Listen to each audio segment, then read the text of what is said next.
Hi, this is Mrs. Kidman, and in this video, we're going to be discussing how we can use synthetic division with polynomials. Now, synthetic division is a great alternative to long division. However, when we use it, we want to make sure that we are being intentional and using it in the right way. So there are a couple conditions and things that we have to do when we use synthetic division. First of all, it only works when our divisor is in the form of x plus a number or x minus a number.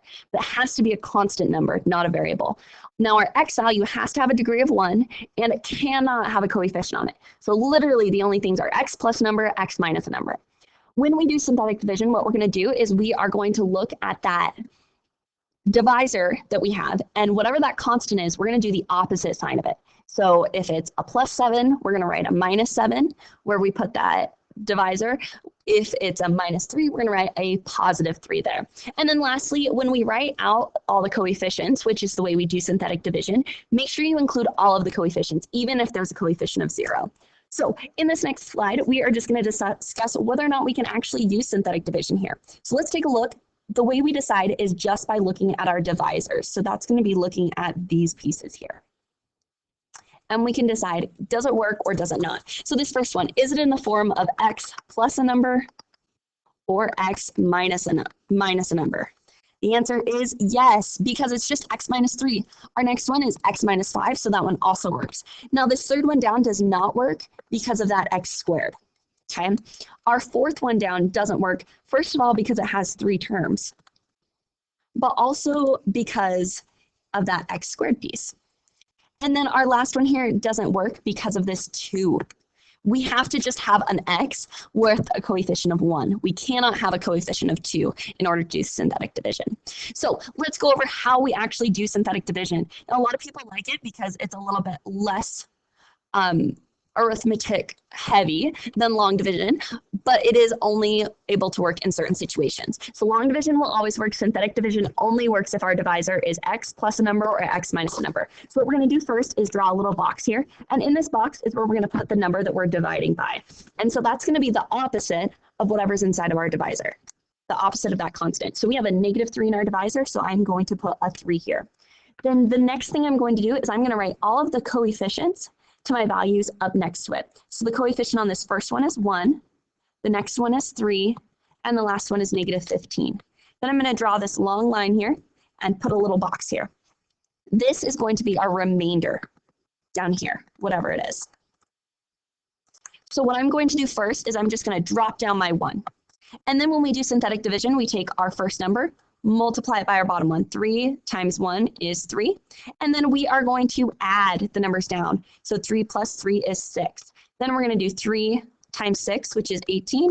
Add those numbers down and we get 3. So what this tells us is it's going to be 1 less than our original degree. So our answer is going to be 1x plus 6 plus 3 divided by x minus 3. Because that's our remainder. So do you see how this is a little bit faster and a little less computational heavy than long division? It's an awesome tool to use if our divisor is in that certain form. So let's try doing 2 more examples here.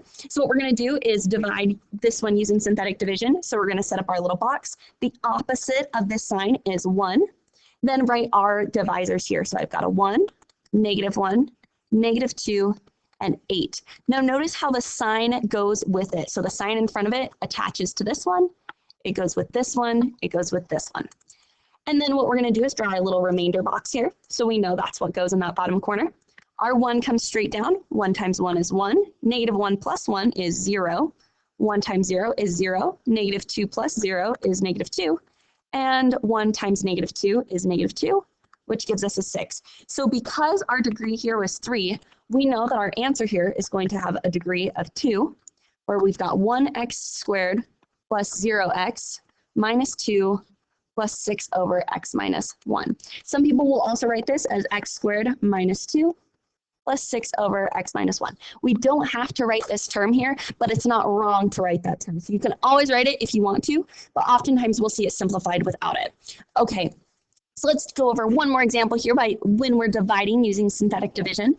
So we are going to write this piece here in our box. We want the opposite of +5, which is -5. And then we need to write all of our coefficients. So I've got 2x to the 4th, 3x cubed. Notice how there's no x squared. I need to put a 0 in here for our x squared.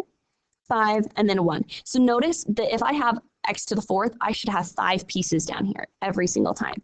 And then let's draw our little remainder box. So we're going to bring our 2 straight down. -5 times 2 is -10. That'll give us a -7. -5 times -7 is 35. So this will give us a 35. -5 times 35 is going to give us -175. And that'll give us a -170. And then lastly, we've got -5 times 170, which equals 850. And that will be positive 850. So we've got 851 in this box. So as we divide this, what we're going to end up getting is, remember, 1 less than our original one, so x cubed, but our sign's going to be 2, x cubed minus 7x squared plus 35x minus 170 plus 851 over x plus 5. And that's how we do that synthetic division. Now, please check out the next video in which we talk about the remainder theorem and how the remainder theorem is a really cool way of using this synthetic division to actually figure out what the remainder is and know how that remainder comes into play.